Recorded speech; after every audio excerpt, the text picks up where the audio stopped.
or in Hebrew, Bet. In other words, refuge. Or Beth, I guess. It's an Americanized saying. Okay, so we are going to begin our study of the Exodus now. We're actually going into the book of Exodus. We're finished with Genesis. In our last episode, we saw... What? This is your favorite part. Go ahead. So, Jacob or Israel dies. His sons are going to carry him back to Canaan. We saw that. Remember, we see that happen. Joseph serves Pharaoh for many more years. And this doesn't look right to me, but spell check said, no, that's a good way to spell it. I was like, oh, okay. Joseph died. So Joseph dying at 110 years old. So at this point, the Israelites have been in Egypt for about 60 years. So there's only 340 more years to go. We see a period of about 350 years between the last chapter of Genesis and the first chapter of Exodus. Give or take, okay? 320 years. It just kind of depends on where everything falls out. Now, in Genesis 15:13, way back, the Lord said to Abram, you can be sure that your descendants will be strangers in a foreign land where they will be oppressed as slaves for 400 years. Okay? So, like I said before, they've been there 60. Actually, I guess if you calculate it, Moses was 80 when he came back and said, let my people go. So that's, 140 years, 80 and 60. So there's 200 or 300 years in between here that we're not going to talk about. That we'll cover in a couple of sentences. And there's a better look at my little symbol there. So in part 2, the translation is a bit clunky here. What I just read you, your descendants will be oppressed as slaves for 400 years. So the translation gets a little clunky. The intent for this scripture, or for the scripture that we read, is not that they will be slaves for 400 years, but they will be in the foreign land for 400 years, and during their stay in the foreign land, they will be oppressed as slaves, right? Because it's obvious that for the first 60 years, they were not oppressed as slaves. And we'll see that confirmed to us in the first few verses of chapter 1. So let's continue our study of Exodus, and if you're a fan of the movie, you know then that as it was written, so it was done. Okay? So, and there's my, as it was written, so it was done. Okay? So let's begin. Look, this is a good movie. I mean, it amazed. I watch it every Passover. I know. It amazed me that he took a demotion and went to drive chariots in Rome. But, hey, Moses to Ben-Hur. So Exodus, we're going to start in verse 1. We'll read through verse 14 for our first little bit of study. I'm going to do this again out of the New Living Translation, but where needed, we'll go to some of the other translations. These are the names of the sons of Israel, that is Jacob, who moved to Egypt with their father, each with his family. Reuben, Simeon, Levi, or Levi, Judah, Issachar, or Issachar, Zebulun, Benjamin, Dan, Naphtali, Gad, and Asher. In all, Jacob had 70 descendants in Egypt, including Joseph, who was already there. In time, Joseph and all of his brothers died, ending that entire generation. But their descendants, the Israelites, had many children and grandchildren. In fact, they multiplied so greatly that they became extremely powerful and filled the land. Okay? So that's why I was telling you before, there's a period of time when they were not oppressed or slaves. Eventually, a new king came to power in Egypt who knew nothing about Joseph or what he had done. So now we've seen this is over a course of 100 years or so. Okay, new king comes to power. He said to his people, "Look, the people of Israel now outnumber us and are stronger than we are. We must make a plan to keep them from growing even more. If we don't, and if war breaks out, they will join our enemies and fight against us, and then they will escape from the country." So the Egyptians made the Israelites their slaves. They appointed brutal slave drivers over them, hoping to wear them down with crushing labor. They forced them to build the cities of Pithom and Ramses as supply centers for the king. But the more the Egyptians oppressed them, the more the Israelites multiplied and spread, and the more alarmed the Egyptians became. So the Egyptians worked the people of Israel without mercy. They made their lives bitter, forcing them to mix mortar and make bricks and do all the work in the fields. They were ruthless in all of their demands. All right, so this is the first 14 verses. So what we see now is we see that we begin with the roll call, 70 people plus the family of Joseph. And I want you to think back now. We looked at this, but do you remember the blessing on Jacob? All right, now this is before Joseph was born. Okay, way back. The blessing on Jacob. He said, "Remember, God told him, I am God, the God of your father." The voice said, "Do not be afraid to go down to Egypt, for there I will make your family into a great nation." Okay? So I want you to keep that in mind. Also, remember the blessing on Jacob's father, Isaac. He was told, "I will cause your descendants to become as numerous as the stars of the sky.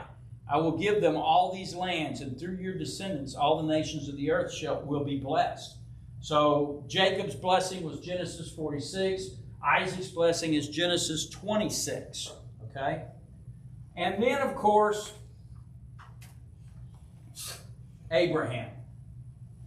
Now, it's amazing that God visited each man, each generation, individually, and prescribed the same blessing. Look what he tells Abraham.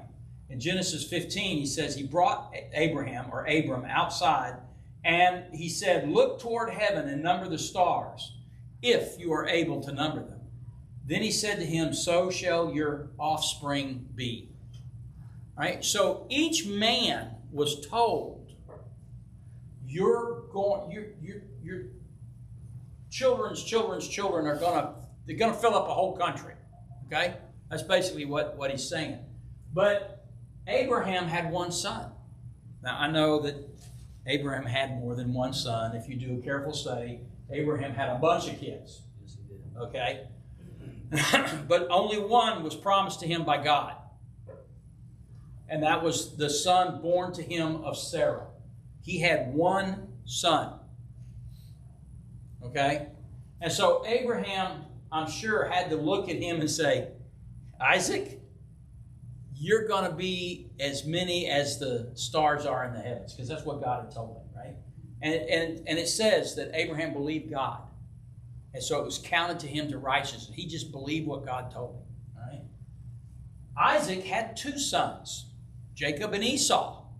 And Esau was a bust, right? Esau didn't amount to anything, but Jacob had 12 sons. Now, one could look at things from a human perspective and say, okay, well, here it is, right? He's got 12 sons. Now, if each one of those sons had two sons, and each one of them had two sons, you can't possibly get to the number of a nation-sized family in just 400 years. There's not enough generations there, okay? And so what's going to happen, and we see this a little bit in the scriptures, is suddenly there is an explosion of numbers. They began to multiply. I'm talking about they started having children. Not just one or two, right? But they were having 12 or 15 or 20. They were multiplying so fast, if they'd had long ears, you'd have said they were rabbits, that the Pharaoh looked at them and said, hey, wait a minute, right? You heard, he said, we got to stop this. They're going to outnumber us. So that's how fast they were multiplying. And because there were so many of them, and they were shepherds, they were herdsmen, right? And so this was foundational wealth in this era of world history. If you had flocks, herds, animals, that was as good as or better than money in the bank. Okay? And so they began to wield some influence. Right? They had their own part of the country to live in. Now, one of the things that we'll see is when it says they begin to multiply, there's a nuance in that word that also means spread out. So they begin to not only multiply, but to occupy more territory. How many of y'all ever been to Boston? You been to Boston? Okay. So Boston, I went to Boston. We had a conference up there, and I went to Boston. And Don said, while you're in Boston, go to a Boy Scout camp and get a patch, because that was a big thing in Boy Scouts, was to buy patches from other things. And I said, okay. So I went while I was there, and I looked online, and there was a Boy Scout camp. Not in the city. It was kind of out away from the city. And so I got the directions to it, and I'm in the middle of downtown Boston at the convention center. Okay? And so it gave me directions, get on this highway and go out, and this thing is out. And I asked somebody, I said, hey, do you know where the Boy Scout? Oh, yeah, that's like way out there in the country. I thought, oh, geez, I'm going to have to drive 2 or 3 hours to get out into the country. Because, see, I'm from Houston. And no matter where you are in Houston, right, if you drive 3 hours, guess where you still are? Houston. So I get on the highway, and I'm just going lickety-split down in my little rental car. Yeah, 30 minutes. And I'm like, man, what happened to the city? I mean, I'm outside the city, right? 45 minutes, I'm so far out in the city that sheep are crossing the road, right? And there's this Boy Scout camp. And I'm like, dang, right? They all in one, but see, Houston's kind of spread out. So as Houston grew, instead of growing and increasing in density in one spot, what did Houston do? Houston just kind of spread out. So this is the idea I want you to have. As the Israelites grew in number, they spread out. And they occupied more and more and more territory. Okay? So to give you an idea of what the Pharaoh was seeing. Okay? And so in verse 7, though, what we saw in verse 7, there seems to be a dramatic change in politics here. But their descendants, here's what it says, their descendants, the Israelites, had many children and grandchildren. In fact, they multiplied so greatly, they became extremely powerful and filled the land. Right? So that's what I'm saying. They actually begin to wield some influence. Their buying power. Do you know, now this is back in the day.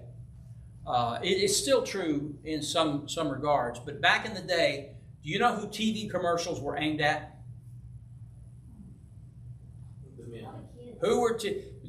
Some of them were aimed at children, but most of the TV commercials were aimed at adults aged, I want to say it was 30 to 54. And most of the products that were being advertised were aimed at adults 30 to 54. Do you know why? They had the most buying power. Exactly so. They had the most buying power. They had the money. Because when you were in your 20s, you didn't have no money. right? You had kids and a car note and a house note and no money. Guess who's got all the money now? Mama and the kids. Mom and the kids, yeah. So they aimed it at 50. Now, you say, well, wait a minute. You know, what happened after 55? After 55, between 55 and retirement age, these people, the thinking was they already spent the money they're going to spend. They're not buying stuff anymore. They're getting ready to retire. Plus, they gotten pretty good at saying those famous, that word with 2 letters, that famous, no. No. Don't need a new car. No. I'll make do with these. My son. Well, that's also whenever products used to be last for 10, 15. Well, that's true too. years. So this is an iPhone 7.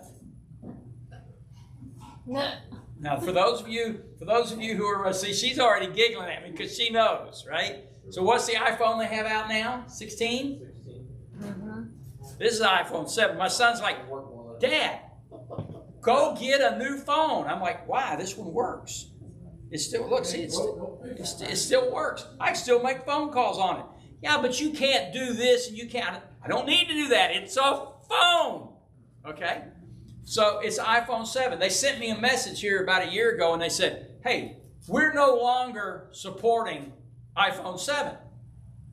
And I said, okay, is it not going to work? No, it still works. Good. AJ's like, you can't go check your balance at your bank. I'm like, I don't do that on my phone. Well, you can't load your credit cards in it and pay for it with your phone. I don't do that with my phone. It's a phone, for goodness sakes, right? So I grew up in the day when the phone had a special place and it had a little shrine, right? A little alcove in the wall. If you wanted to sit and talk on the phone, you had to drag a chair over there in the hallway and then you could sit on the phone. And there was no privacy. Yeah, and then... yeah.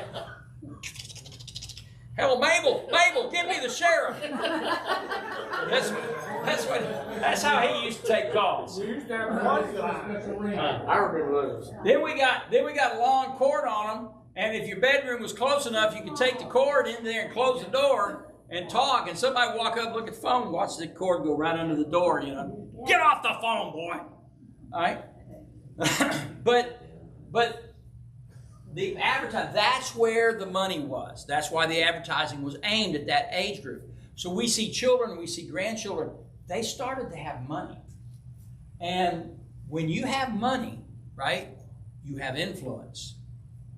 And so if the ages 30 to 54 decided they weren't going to buy your product anymore, you know what you did next? File bankruptcy, right? Because the rest of the population couldn't do it. So they begin to wield some influence. And so we see this shift in politics. Pharaoh's like, we got to do something. They're outnumbering us, okay? Now, not much is known. I realize this is a little history here. We're not really into hard scripture yet. But not much is known about this time. This is what's known as the second intermediate period in the Egyptian history, right? So Egyptian history kind of goes like this. There was the prehistory, and then there was a series of dynasties. The first dynasty, the second dynasty, they were very innovative with the way they named these things. The fourth dynasty, the fifth dynasty, you get the idea, right? And then they had the first intermediate period between families where different dynasties, and then there was the seventh dynasty and the eighth dynasty and the ninth dynasty, and then they go on. And so somewhere between the 13th and the 15th dynasties, they had what they called the second intermediate period. And the second intermediate period is when Joseph was what came into power or came into Pharaoh's service, was during this time. And the Israelites moved in there during this time. And then the next dynasty began. And so most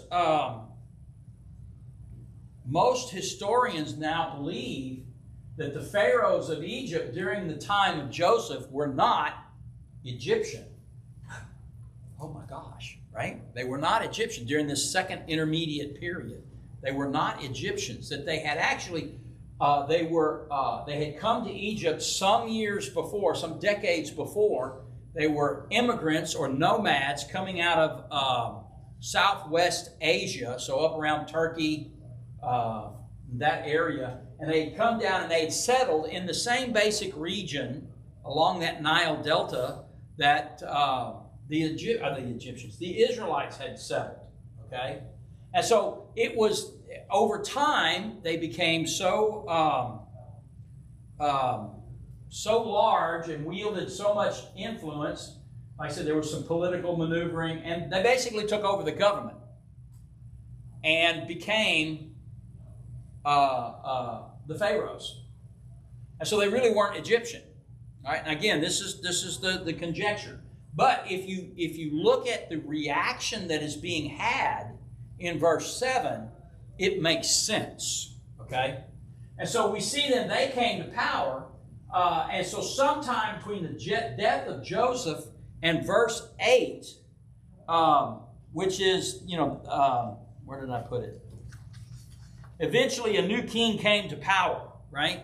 So sometime between when Joseph died and verse 8, eventually a new king came to power, the Egyptians, the native-born Egyptians, rose up and deposed that family or that group of people. They kicked them out, okay? And so when the new king comes to power, right, obviously now the Egyptians are back in charge. What are they not going to like? Foreigners in rule, right? They're going to have a distaste for that. And so they don't care that Joseph saved Egypt, right? Joseph didn't save Egypt. Joseph saved that Pharaoh, right? So they're naturally very sensitive to a group of foreigners growing and multiplying and becoming powerful in their midst, okay? And so that's, if you take that into account, right? The new dynasty then, the new Egyptians, they are understandably suspicious of this group of nomads or immigrants known as Hebrews, and they're afraid that history is going to repeat itself, right? These guys are going to get so powerful, they're going to become so well-financed, they're going to be able to take over certain elements of the government, and pretty soon they're just going to walk in, shoot Pharaoh, and say, I'm in charge now. Okay? A takeover from within. And so that's what they were paranoid about. Okay? And so they said, we have to stop this. We see that in verses 8 through 12, right? They said, we have to stop this. And so Scripture simply says they oppressed them, right? Well, what does that mean exactly? Well, it's obvious from the next scriptures that they began a series of laws, discriminatory practices. So it was like they had taxes. So there was extra tax on shepherds and the like. There was a civil draft. How many of y'all know what the Peace Corps is?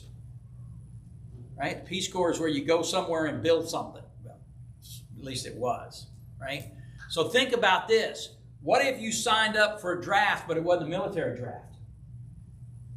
It was a civil service draft. Okay, you signed up for the draft. We're assigning you to build a building. You will now, as a part of your service, we'll give you food and a place to sleep, but you're going to work construction and you're going to build this building or this city, right? And so they begin to do that, right? And so very slowly, over time, they subjugated the Hebrew population basically to economic slavery, right? If you study even the history in our own country, particularly up in Appalachia and along the Appalachian Trail, right, where the coal mines were. The coal companies came in there and they said, we'll pay you to dig coal out of the hills. Well, that's great, right? But we're so far back up in the hills, we're also going to provide you with housing so you have a place to stay. Oh, that's great. And we're going to build a little general store so you don't have to go down the mountain to get your stuff, right? You can buy it right here at the general store. Company chits. And so by the time you got through paying your rent and buying your groceries and buying school supplies, because guess who built the schools? You did. The company did. You had spent all the money the company paid you to dig coal out of the ground, and you owed them just a little bit. And that was on purpose.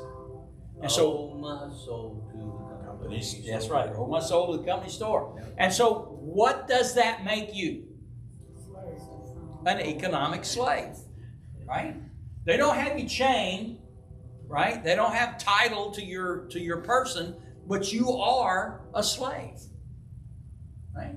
And there's a famous financial consultant on the radio, and that's one of the things he says is debt is a slave owner. If you have debt, you are a slave to your debt because you are working to pay off that debt.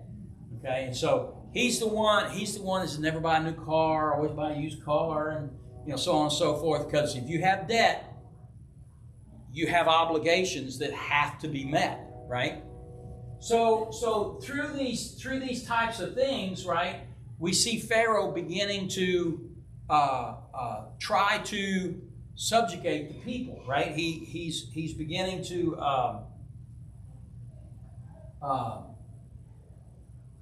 work them hard. And the idea was this wasn't just, hey, we're gonna give you a job, you're gonna do some work for us, and here's the water bucket. If you get thirsty, come get water. No, there was no water. If you needed to eat or you needed to drink, you did that on your own time after work. And you worked from sun up till can't work no more, right? And so the idea was we're going to work these people to death, and we're going to thin out the herd. That was the idea, okay? And so that's what they started to do. And so that's what they planned. That was their big plan. But, like the title of the slide says, the Israelites, the Hebrews, kept popping up like daisies, right? The more they oppressed them, the more they increased in their number. Okay? The harder that they treated them, the more ruthless they became with them, the more children were born. Now just let that soak in for a minute, right? Guy comes home from 16 hours working in the desert heat, and he's still got time, make sure who's in here, still got time to pay attention to mama. Right? This is how babies are born. It wasn't any different back then. So God was blessing those people. Now, it doesn't say this, but because, No, I'm making a stork joke over here. Oh, okay. It doesn't say this, but I imagine that because of the explosive number of population growth, that the infant mortality rate amongst the Israelites was next to nothing. They didn't lose babies like the general population of the world lost babies. Right? If you go back 150, 200 years, a woman might have 12 kids, but only see 6 or 7 of them reach adulthood. Back in the 30s, because I lost a brother and sister. There you go. There's ancient history for you right there. I love you, brother. It's okay.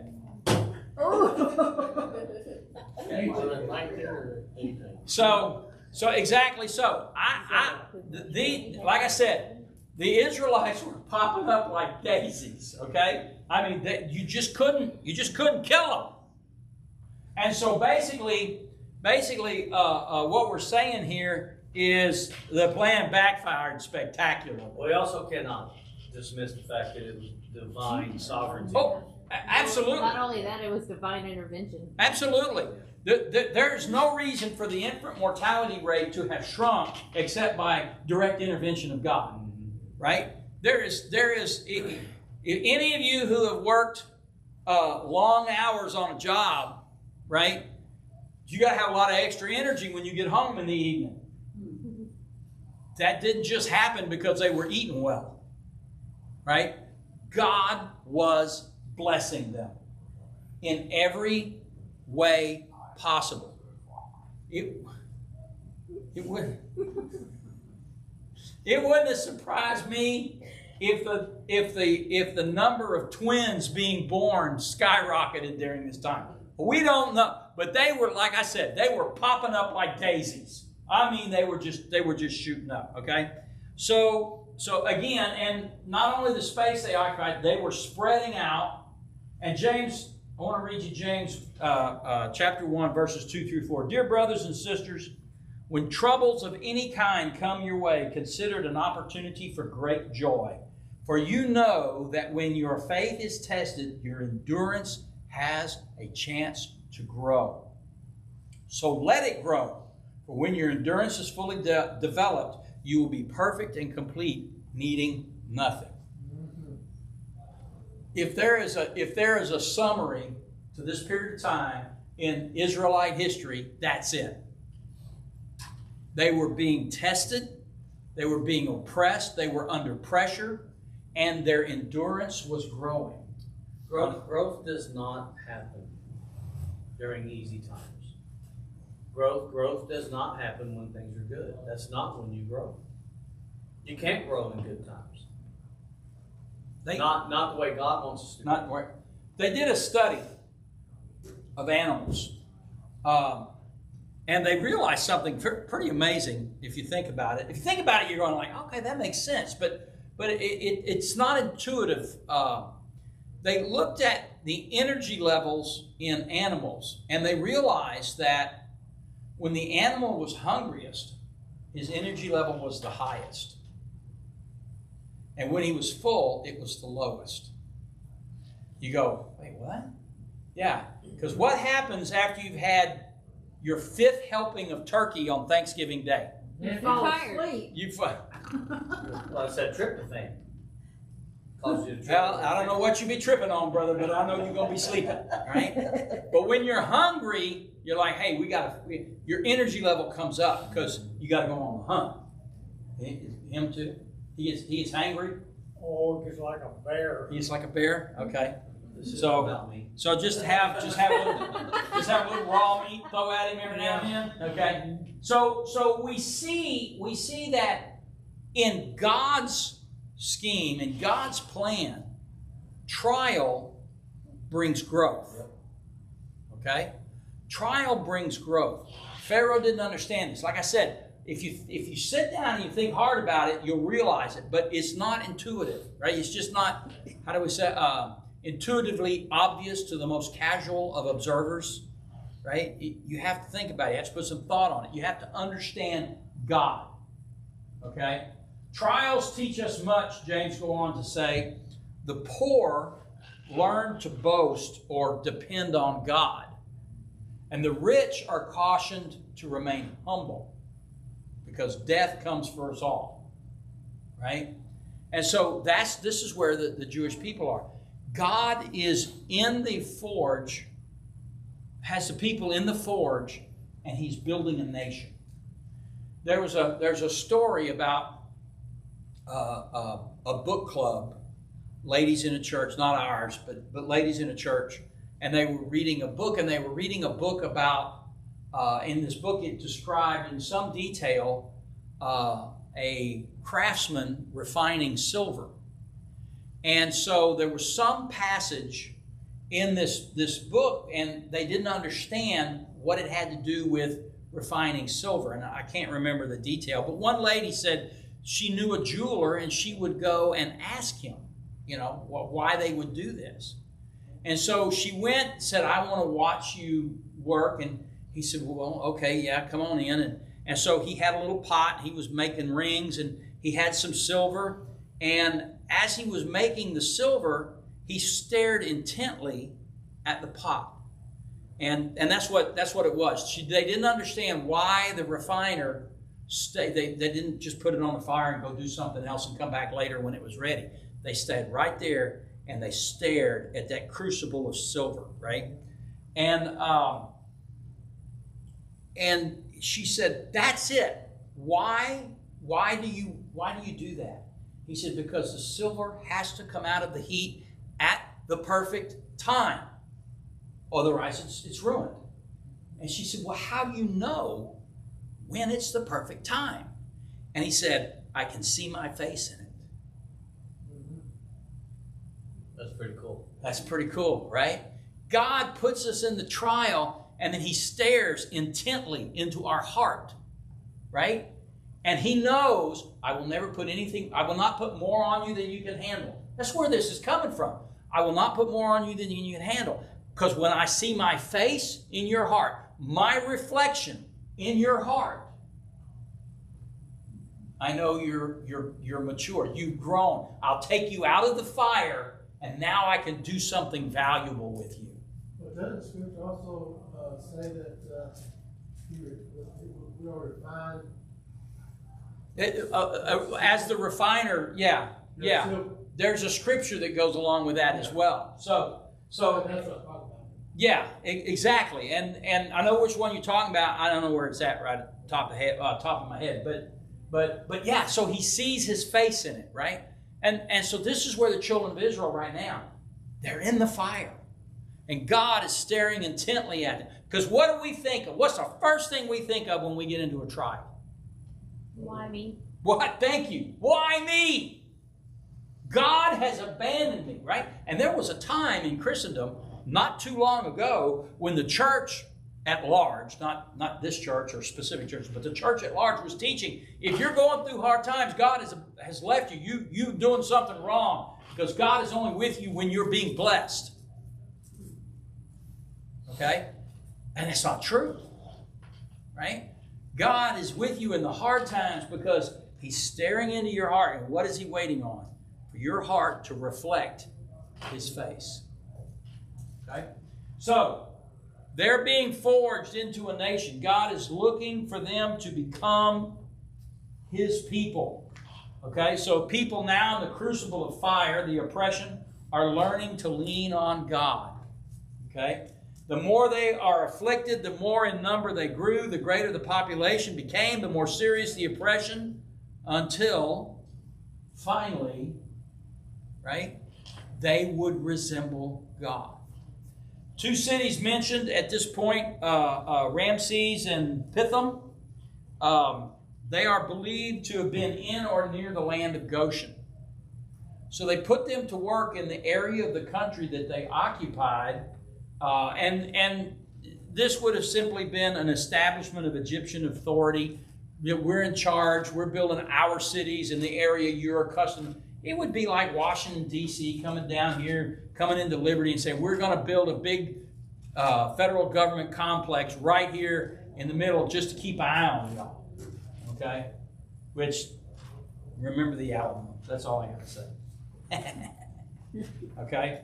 And so finally, because the harder they pressed them, the more they grew. Like I said, the plan was backfiring spectacularly. The population was growing and growing and growing. And finally, Pharaoh makes a ruthless decision. Okay? And we'll see that here.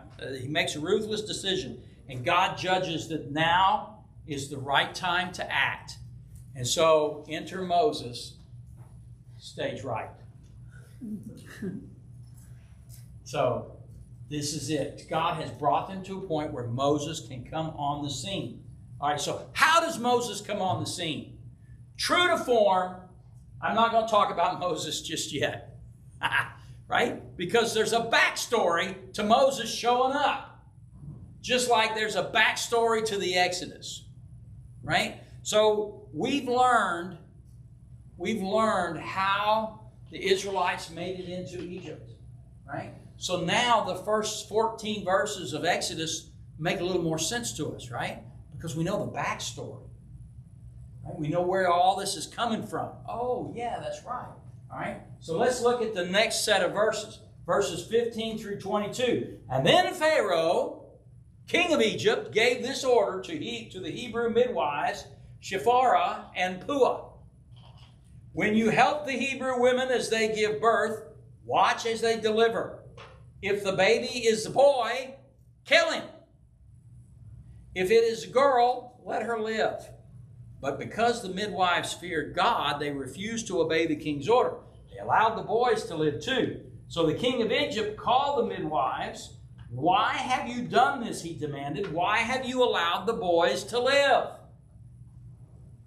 And the Hebrew women, the midwives replied, the Hebrew women are not like Egyptian women. They are more vigorous. There you go. They're more vigorous. And they have their babies so quickly that we cannot get there in time. And so God was good to the midwives, and the Israelites continued to multiply, growing more and more powerful. Because the midwives feared God, he gave them families of their own. And then Pharaoh gave this order to all his people. Throw every newborn boy into the Nile River, but you may let the girls live.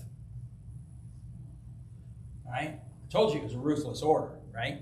So the first thing he did is he calls the midwife class, the midwifery class in. He says when the Hebrew women deliver boys, you got to kill them. Now why he think this is typical man. This is typical man. Now this is back in the day, okay? So there's no drugs. You're not getting an epidural. All right? You're not laying up on the bed with 4 or 5 attending nurses, right? You've got you and a midwife. My oldest daughter, when she delivered her 3rd child, she had become very acquainted with the process of childbirth by that point, and she was also taking some medical courses in working toward her physical therapy degree. And so she was laboring at home, letting the early labor. And so she finally told her husband, she said, it's time to go. This baby is coming. And so they rushed, and they're 5 minutes from the hospital. They're in Baytown. In 5 minutes, boom, they're at the emergency room. And so she walks in, and she says, I'm ready to deliver. Okay? And so what does the triage nurse do? You got those things first. No, they look at him and say that. No. The triage nurse says, we'll be the judge of that. Come into this prep room. Let me examine you. And my daughter says, I'm telling you, I'm ready to deliver. Now, calm down. This is what she was told. Calm down. It's not going to be that quick. And she said, go into that room right there. And so Rachel goes into the room, okay, and there's the examining table. And she had a pair of sweatpants. And so she gets, and she's holding the baby like this. She walks into the room, and a contraction hits her, and she stops, and she leans over onto the deal like this, and she drops her sweatpants, and she said, come catch this baby! The triage nurse was right behind her, and she screamed and went running down the hallway, whatever it is, they got stat, quick, emergency, get in here, everybody get in here. And they managed to get her up and on the table and deliver the baby, just like that. My daughter was like, when I tell you that the baby is coming, the baby is coming. So that's like, and like I said, Pharaoh, he's a man, right? So he's like, hey, look, when they start to have babies, just deliver the baby, and while they're all, like this, just if it's a boy, kill it, right? Like a mother wouldn't notice this, right? These women, and that's what the midwife said. Look, these aren't pampered women. You've been hammering these families for years now. These women are hard, in shape women that they're gonna pop them babies out, snatch that baby up, tie it around their shoulders, and go back to work. All right, but it goes back to the callousness that the human heart has. It goes all the way back to Cain. You remember Cain killed Abel? And what did God say? Where's your brother? And Cain said what? Am I my brother's keeper? I don't know where he's at. He knew full well what had happened, right? But he didn't care. Even when God confronted him about it, what did Cain tell him? Right? Cain didn't fall on his face and say, I've sinned. And what did Cain say? He said, now everybody's going to be out to kill me. Right? So, that callousness, right? That disregard, for the human condition. All right. To kill a baby, especially a woman, to kill a baby just after birth. Now, I want you to notice something else here, okay? There are two names.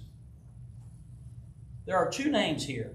Shifra and Pua. So that the rough translations are dawn and fragrant, or fragrance, perfume, okay? And so he calls these two women. Who are these two women? Right? Now we're told that they're midwives, but why are these two women named? This caught me when I was studying up for this lesson. This caught me by surprise. Okay? I had never realized this was in there. These two women are named. You know how unusual that is in the Old Testament? For women to be named in the Old Testament, or even in the New Testament, there's something special about them. Right? And we see that in these stories. If we pay attention, if we get past the whole killing babies thing for a minute, right? We see these two women, and they have a courage that is incredible. Okay? They were prominent in the field of midwifery. Is that a word? Midwifery? Perhaps they ran a school. They trained other midwives. There's no way two women was midwifing all of the people of Egypt. But they were the recognized authority or leaders in their field. Okay?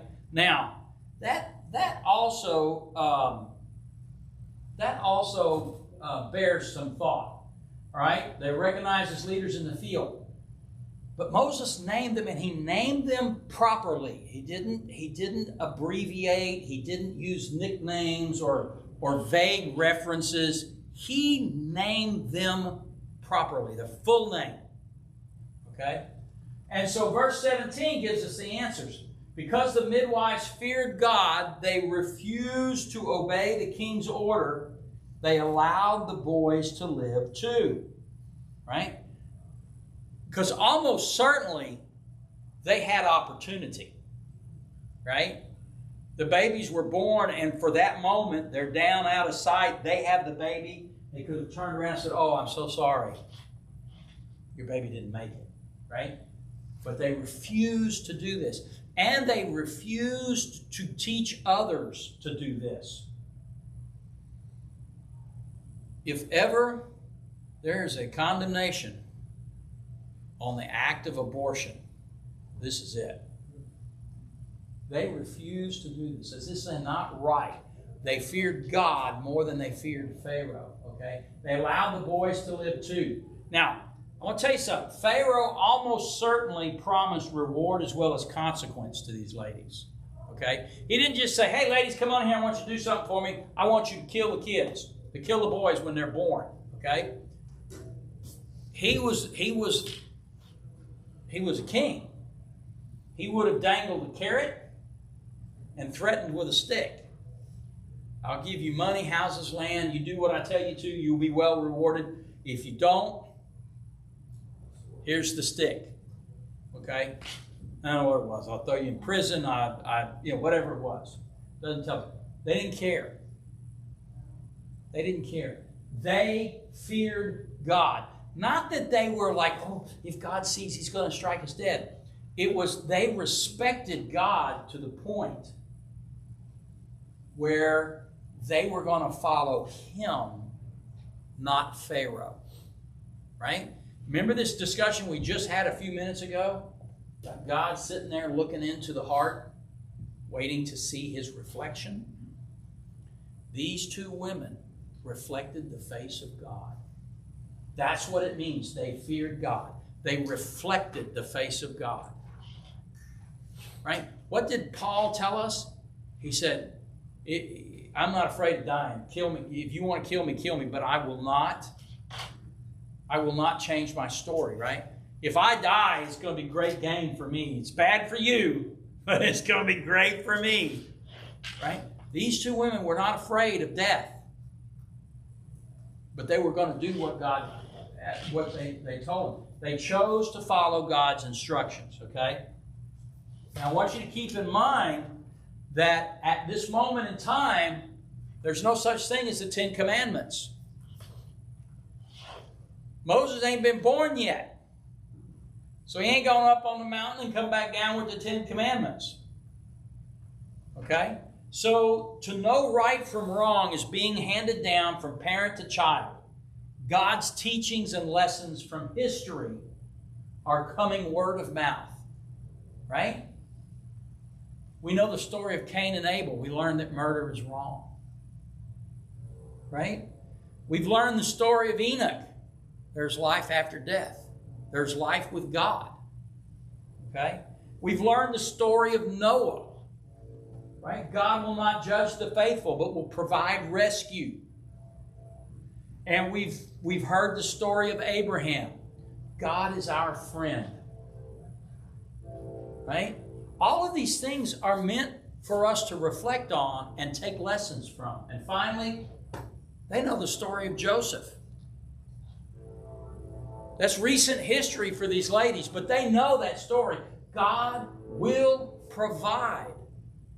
I want to tell you, this is Old Testament stuff, and yet these lessons are as poignant, as meaningful, as relevant today as they were back then. Okay? God is a friend. God will provide. We could almost do Vacation Bible School on that. Right? Okay? All right. So, of course, now, I'm going to allow these ladies a little humanity, right? Right? When Pharaoh calls them back, he says, "What are you doing?" It's not our fault. It's not our fault, right? That's human, right? The women, they just have these babies and we can't get to them in time. All right? But now the first command from Pharaoh most likely went out as an edict. It wasn't a direct, he didn't call them into the office and say, "Okay, look, here's what we're going to do." He just sent out an order to the midwives of Israel. But this one where we see them being called for and an explanation be demanded, right? That was in person. And they said, there's nothing we can do, right? Now, notice that in the answer, Shiphrah and Puah reference others. We can't get to them in time, right? And so we know from that there are other midwives. They were the leaders. If they had collapsed or caved in, everyone else would have too. But they set the tone. Let me tell you something. As a Christian, in today's world, you set the tone. Someone is watching you. Someone is looking at you. Someone is looking to see how you react and what you do. Right? And you set the tone. You are a leader, whether you know it or not. Okay? When Hebrew women are dropping babies before we can get to them. Now, something else I want you to notice. These women were experienced midwives. Right? And we learn from a couple of verses further on, they had no children. So, midwifery, if you were dedicated to the craft,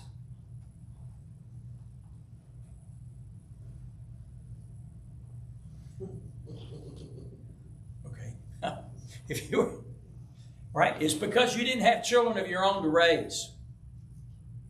I can't, if every time I look over there, I'm going to get tickled because she's giggling at me. So, it's because they didn't have children of their own. So, I want you to think about this. They had no children of their own. So delivering other people's babies was as close as they would ever come to holding their own babies. Right? My mother bless her heart, could not have children. Yeah, my mom and dad were married in 1944, and in 1945 they figured that out.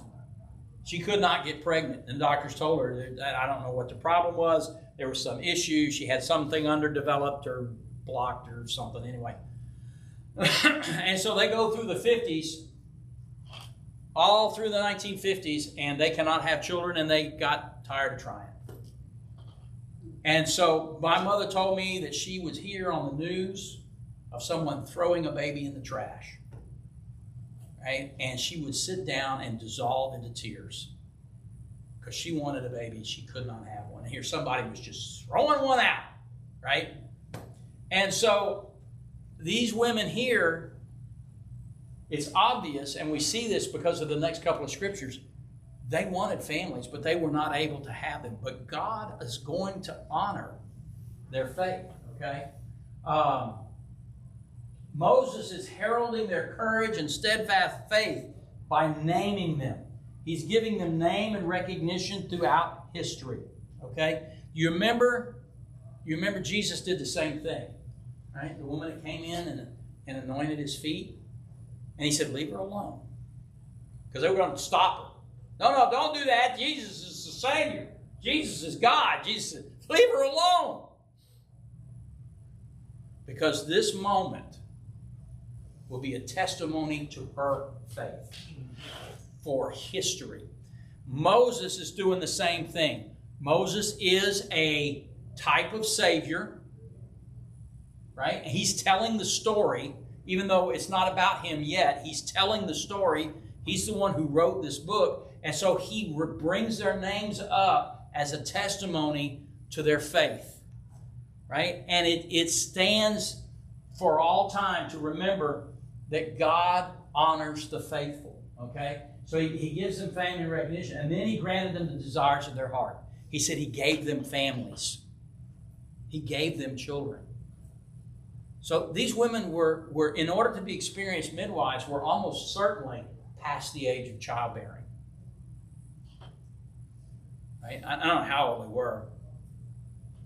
50, 60, I don't know. But they suddenly became pregnant. It was Sarah and Abraham all over again. And they had their own children. God blessed their faithfulness. Okay? And so, truly great treasure for these women. But now, Pharaoh is going to take a dark turn. And we'll see this in the next scriptures. Pharaoh will take in the last part of these scriptures, Pharaoh takes a dark turn. And he orders his people to kill any newborn Hebrew boy they see. You see a Hebrew woman carrying an infant baby, snatch that baby up, check that baby out. If it's a boy, throw him in the river. You've committed no crime. Think about that for a minute and the kind of pressure that's going to put on you, right? We will see as we look into the next verses. We're not going to do that tonight, so y'all can relax. But as we look into the next verses, Moses' mother hid him for 3 months. Right? How would she have hidden him? She wouldn't have gone out of the house with him because she was afraid that if an Egyptian woman or man saw her with a baby, right? Now, Moses' mother was also very clever because she followed the law, didn't she? She put Moses into the river. She just didn't throw him in without help. She built him a little boat. Yeah, it's in the Nile River. She threw him in the river, but she put him in a little boat, right? And said, okay, I got to put him in the river. I'll put him in the river, but he's going to be in a little boat. And so he went down the river. And we'll read about that next week. But these two women in this story, I cannot say enough. Their faithfulness, their courage to stand on their faith, to act the way they knew they needed to act in the face of direct orders from the king, as it were, is to be remembered for all time. So, Isn't it amazing how God watches over his people? How about Moses and his mom putting him in a little basket, pushing him down the river? What is the Nile River known for?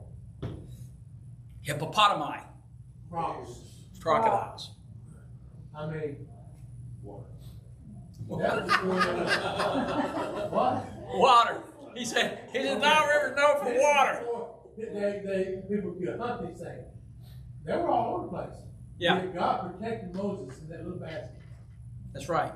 And do you know? I said hippopotami. You know what? Even today, what kills more people on the Nile River than crocodiles? Hippopotamus. That's right. Hippopotamus. They're very lethal. They are very lethal. So